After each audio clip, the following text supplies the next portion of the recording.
Shalom, family, and Shaman Elijah. Thank you for joining me at Unsectarian Wisdom. And as usual, I'm a wise, wealthy, rich, celestial being that is loved by the Most High Creator. Let's go ahead and jump in, family. We're getting the teachings of Buddha. Chapter 2, the eternal and glorified Buddha. His compassion and vows. The spirit of Buddha is that of great loving kindness and compassion. The great loving kindness is the spirit to save all people by any and all means. The great compassion is the spirit that prompts it to be ill with the illness of the people, to suffer with their suffering. Your suffering is my suffering, and your happiness is my happiness, said Buddha. And just as a mother always loves her child, he does not forget that spirit even for a single moment. For it is the nature of Buddhahood to be compassionate. The Buddha's spirit of compassion is stimulated according to the needs of the people. One's faith is the reaction to this spirit, and it leads him to enlightenment, just as a mother realizes her motherhood by loving her child. Then the child, reacting to that love, feels safe and at ease. Yet people do not understand this spirit of Buddha and go on suffering from the illusions and desires that arise from their ignorance. They suffer from their own deeds accumulated through worldly passions and wander about among the mountains of delusion with the heavy burden of their evil deeds. Do not think that the compassion of the Buddha is only for the present life. It is a manifestation of the timeless compassion of the eternal. Oh, my bad, family. It is a manifestation of the timeless compassion. Do not think that the compassion of the Buddha is only for the present life. It is a manifestation of the timeless compassion of the eternal Buddha that has been operative since unknown times, when mankind went astray due to ignorance. The eternal Buddha always appears before people in the most friendly forms and brings to them the wisest methods of relief. Shakyamuni Buddha, born a prince among his Shakya kinsmen, left the comforts of his home to live a life of asceticism. Through the practice of silent meditation, he realized enlightenment. He preached the Dharma, the teaching among his fellow men, and finally manifested it by his earthly death. The working of Buddhahood is as everlasting as human ignorance is endless. And as the depth of ignorance is bottomless, so Buddha's compassion is boundless. When Buddha decided to break from worldly life, he made 4 great vows. 1. To save all people. 2. To renounce all worldly desires. 3. To learn all the teachings. And 4. To attain perfect enlightenment. These vows were manifestations of the love and compassion that are fundamental to the nature of Buddhahood. Buddha first taught himself to avoid the sin of killing and living creature. Buddha first taught himself to avoid the sin of killing any living creature. He wished that all people might know the blessedness of a long life. Buddha trained himself to avoid the sin of stealing. He wished that all people might have everything they needed. Buddha trained himself to avoid ever committing adultery. He wished that all people might know the blessedness of a pure spirit and not suffer from insatiable desire. Buddha, aiming at his ideal, trained himself to remain free from all deception. He wished that all people might know the tranquility of mind that would follow in speaking the truth. He trained himself to avoid double talk. He wished that all people might know the joy of fellowship. He trained himself to avoid abusing others, and then he wished that all might have the serene mind that would follow by living in peace with others. He kept himself free from idle talk, and then wished that all might know the blessedness of sympathetic understanding. Buddha, aiming at his idea, trained himself to keep free from greed And by this virtuous deed, he wished that all people might know the peacefulness that would go with this freedom. Let me start that again. He trained himself to avoid abusing others, and then he wished that all might have the serene mind that would follow by living in peace with others. He kept himself free from idle talk, and then wished that all might know the blessedness of sympathetic understanding. Buddha, aiming at his ideal, trained himself to keep free from greed, and by this virtuous deed, he wished that all people might know the peacefulness that would go with this freedom. He trained himself to avoid anger, and he wished that all people might love one another. He trained himself to avoid ignorance, and wished that all people might understand and not disregard the law of causation. Thus, Buddha's compassion embraces all people, and his constant consideration is for their happiness. He loves people as parents love their children, and wishes the highest blessedness for them, namely, that they will be able to pass beyond this ocean of birth and death. It is very difficult for the words spoken by Buddha from the far bank of enlightenment to reach the people still struggling in the world of delusion. Therefore, Buddha returns to this world himself. Oh, my bad, family. I'm getting into chapter 2 now. Buddha's relief and salvation for us. It is very difficult for the words spoken by Buddha from the far bank of enlightenment to reach the people still struggling in the world of delusion. Therefore, Buddha returns to this world himself and uses his methods of salvation. Now, I will tell you a parable, Buddha said. Once there lived a wealthy man whose house caught on fire. The man was away from home, and when he came back, he found that his children were so absorbed in play, had not noticed the fire, and were still inside the house. The father screamed, "Get out, children. Come out of the house, hurry." But the children did not heed him. The anxious father shouted again, "Children, I have some wonderful toys here. Come out of the house and get them." Heeding his cry this time, the children ran out of the burning house. This world is a burning house. The people, unaware that the house is on fire, are in danger of being burned to death. So Buddha, in compassion, devises ways of saving them. Buddha said, "I will tell you another parable. Once upon a time, the only son of a wealthy man left his home and fell into extreme poverty. When the father traveled far from home in search of his son, he lost track of him. He did everything he could to find his son, but in vain. Decades later, his son, now reduced to wretchedness, wandered near where his father was living. The father quickly recognized his son and sent his servants to bring the wanderer home, who was overcome by the majestic appearance of the mansion. He feared that they were deceiving him and would not go with them. He did not realize it was his own father. The father again sent his servants to offer him some money to become a servant in their rich master's household. The son accepted the offer and returned with them to his father's house and became a servant. The father gradually advanced him until he was put in charge of all the property and treasures. But still the son did not recognize his own father. The father was pleased with his son's faithfulness. And as the end of his life drew near, he called together his relatives and friends and told them, "Friends, this is my only son, the son I sought for many years. From now on, all my property and treasures belong to him." The son was surprised at his father's confession and said, "Not only have I found my father, but all this property and treasure is now mine." The wealthy man in this parable represents Buddha, and the wandering son, all people.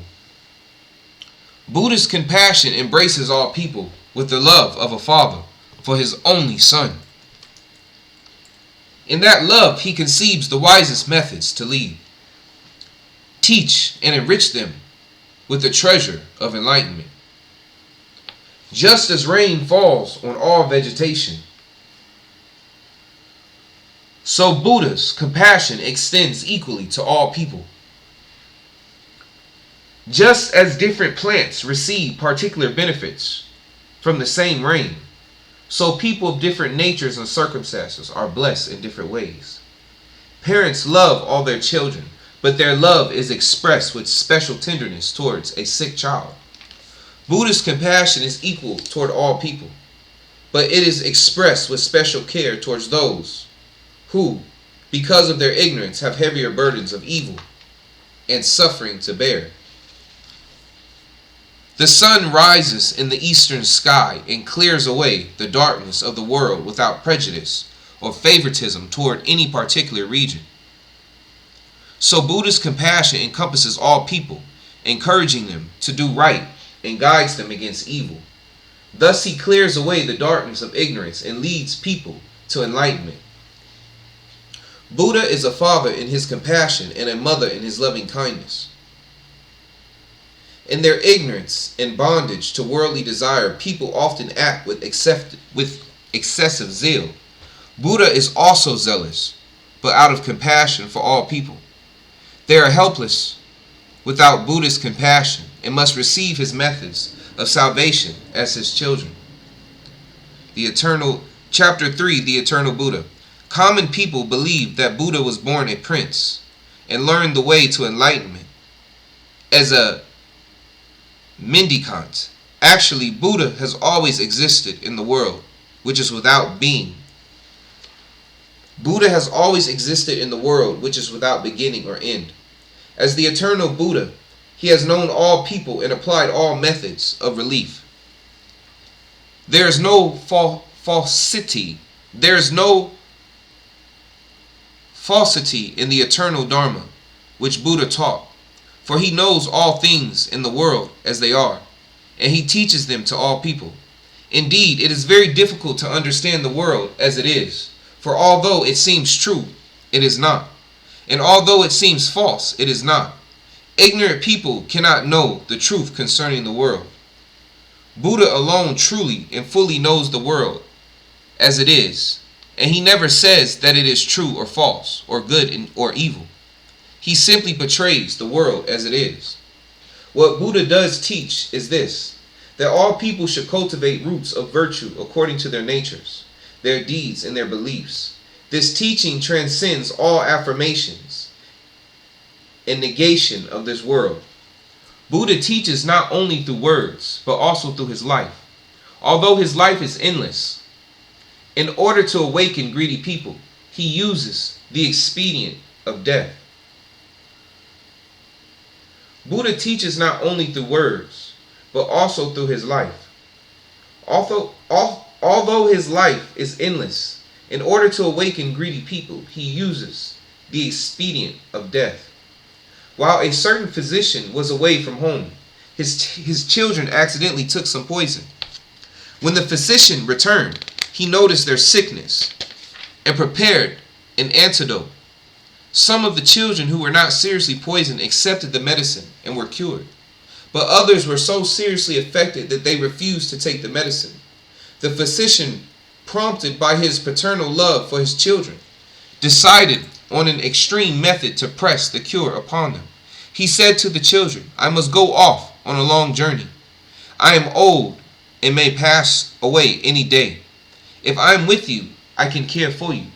But if I should pass away, you will become worse and worse. If you hear of my death, I implore you to take the antidote and be cured of this subtle poisoning." Then he went on the long journey. After a time, he sent a messenger to his children to inform them of his death. The children, receiving the message, were deeply affected by the thought of their father's death and by the realization that they would no longer have the benefit of his benevolent care. Recalling his parting request and a feeling of sorrow and helplessness, they took the medicine and recovered. People must not condemn the deception of this father, physician. Buddha is like that father.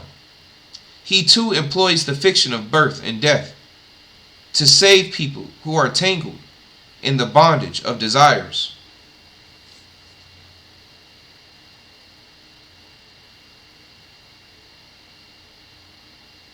Chapter 3, The Form of Buddha and His Virtues.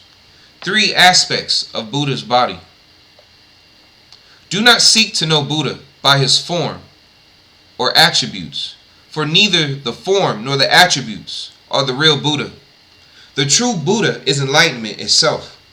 The true way to know Buddha is to realize enlightenment.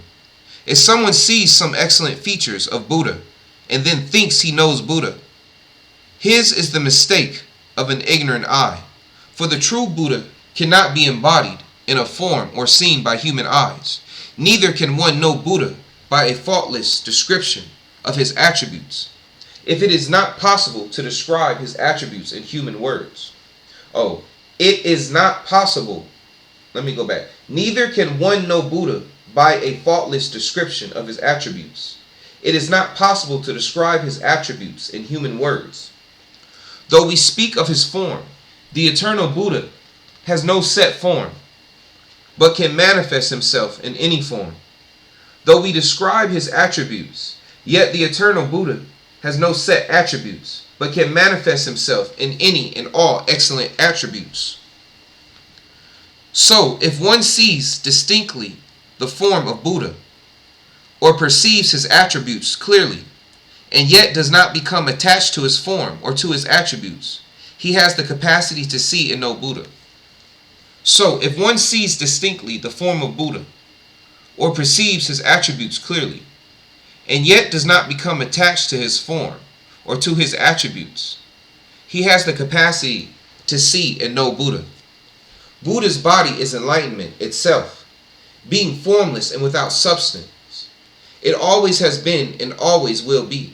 It is not a physical body that must be nourished by food. It is an eternal body whose substance is wisdom. Buddha therefore has neither fear nor disease. He is eternally changeless. Therefore, Buddha will never disappear as long as enlightenment exists. Enlightenment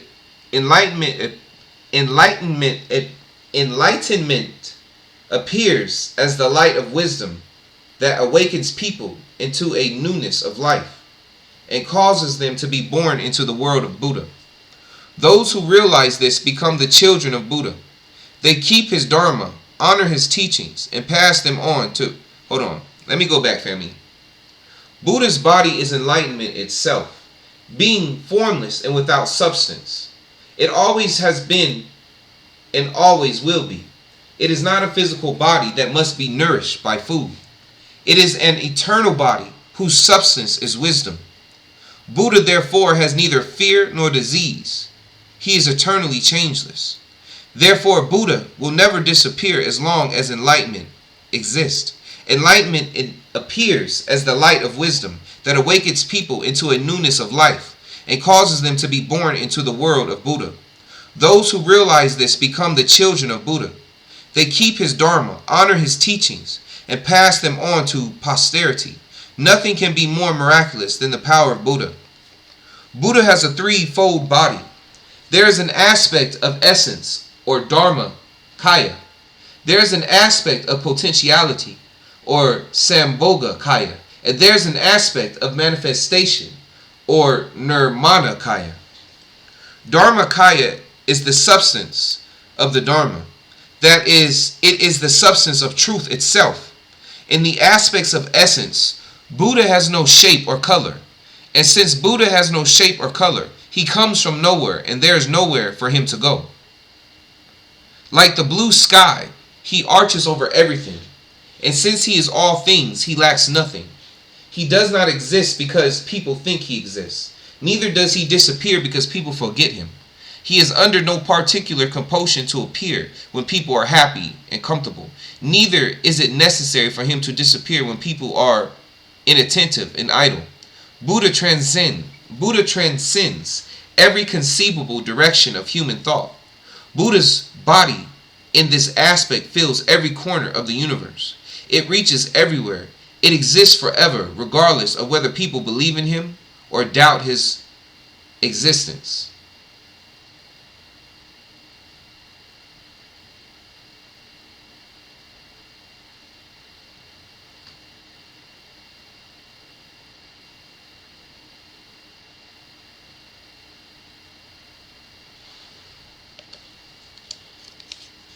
Ha! Okay. Let me read this again, family. Dharmakaya is the substance of the Dharma. That is, It is the substance of truth itself. In the aspect of essence, Buddha has no shape or color. And since Buddha has no shape or color, he comes from nowhere, and there is nowhere for him to go. Like the blue sky, he arches over everything, and since he is all things, he lacks nothing. That's very profound and deep, family. That's like me saying, when I became enlightened, I found out that I knew everything. But I found out that I knew everything is because I realized that there was nothing to know. And that goes back to what I just read. Compassion is the essence of this body. And in its spirit, Buddha uses all devices to emancipate all those who are ready for emancipation. Like a fire that once kindled never dies until the fuel is exhausted. So the compassion of Buddha will never falter until all worldly passions are exhausted. Just as the wind blows away the dust, so the compassion of Buddha in this body blows away the dust of human suffering. Nirmanakaya signifies that in order to complete the relief of Buddha, a potentiality, Buddha appeared in the world in bodily form and showed the people according to their natures and capacities the aspects of the birth, renunciation of this world, and attainment of enlightenment. In order to lead the people, Buddha in this body uses every means such as illness and death. The form of Buddha is originally one, Dharmakaya, but as the nature of people varies, Buddha's form appears differently. Although the form of Buddha varies according to the different desires, deeds, and abilities of people, Buddha is concerned only with the truth of the Dharma. Though Buddha has a threefold body, his spirit and purpose are one, to save all people. In all circumstances, Buddha is manifest in his purity. Yet this manifestation is not Buddha, because Buddha is not a form. Buddhahood fills everything. It makes enlightenment its body. And as enlightenment, it appears before all those capable of realizing the truth. The appearance of Buddha. It is seldom that a Buddha appears in this world. Now a Buddha does appear, attains enlightenment, introduces the Dharma, serves the net of suspicion, removes the lure of desire at its root, plugs the fountain of evil. Completely unhindered, he walks at will over the world. There is nothing greater than to revere the Buddha. Buddha appears in the world of suffering because he cannot desert suffering people. His only purpose is to spread the Dharma and to bless all people with its truth. It is very difficult to introduce the Dharma into a world filled with injustice and false standards, a world that is vainly struggling with insatiable desires and discomforts. Buddha faces these difficulties because of his great love and compassion. Buddha is a good friend to all people. If Buddha finds a man suffering from the heavy burden of worldly passions, he feels compassion and shares the burden with him. If he meets a man suffering from delusion, he will clear away the delusion by the pure light of his wisdom. Like a calf which enjoys its life with its mother, those who have heard the Buddha's teachings are afterward unwilling to leave him because his teachings bring them happiness. When the moon sets, people say that the moon has disappeared. And when the moon rises, they say that the moon has appeared. In fact, the moon neither goes nor comes, but shines continually in the sky. Buddha is exactly like the moon. He neither appears nor disappears. He only seems to do so out of love for the people that he may teach them. People call one phase of the moon a full moon. They call another phase a crescent moon. In reality, the moon is always perfectly round, neither waxy nor waning. Buddha is precisely like the moon. In the eyes of human, Buddha may seem to change in appearance. But in truth, Buddha does not change. The moon appears everywhere. Over a crowded city, a sleepy village, a mountain, a river. It is seen in the depths of a pond, in a jug of water, in a drop of dew hanging on a leaf. If a man walks hundreds of miles, the moon goes with him. To men, the moon seems to change, but to the moon, does not change. To men, the moon seems to change, but the moon does not change. Buddha is like the moon in following the people of this world in all their changing circumstances, manifesting various appearances, but in his essence he does not change. Buddha is like the moon in the... Hold on, let me go back, family. The moon appears everywhere, over a crowded city, a sleepy village, a mountain, a river. It is seen in the depths of a pond, in a jug of water, in a drop of dew hanging on a leaf. If a man walks hundreds of miles, the moon goes with him. To men, the moon seems to change, but the moon does not change. Buddha is like the moon in following the people of this world in all their changing circumstances, manifesting various appearances, but in his essence he does not change. The fact that Buddha appears and disappears can be explained by causality, namely, when the cause and conditions are propitious, Buddha appears. When causes and conditions are not propitious, when causes and conditions are propitious, Buddha appears. When causes and conditions are not propitious, Buddha seems to disappear from the world. Whether Buddha appears or disappears, Buddhahood always remains the same. Knowing this principle, one must keep to the path of enlightenment and attain perfect wisdom, undisturbed by the apparent changes in the image of Buddha, in the condition of the world, or in the fluctuations of human thought. It has been explained that Buddha is not a physical body, but is enlightenment. A body may be thought of as a receptacle. Then, if this receptacle is filled with enlightenment, it may be called Buddha. Therefore, if anyone is attached to the physical body of Buddha and laments his disappearance, he will be unable to see the true Buddha. In reality, the true nature of all things transcends the discrimination of appearance and disappearance, of coming and going, of good and evil. All things are substanceless and perfectly homogeneous. Such discriminations are caused by an erroneous judgment by those who see the phenomena. The true form of Buddha neither appears nor disappears. Because God is everywhere, family. The Creator is everywhere. Alright, family. We're gonna stop right there. I'll get with y'all later. Be blessed.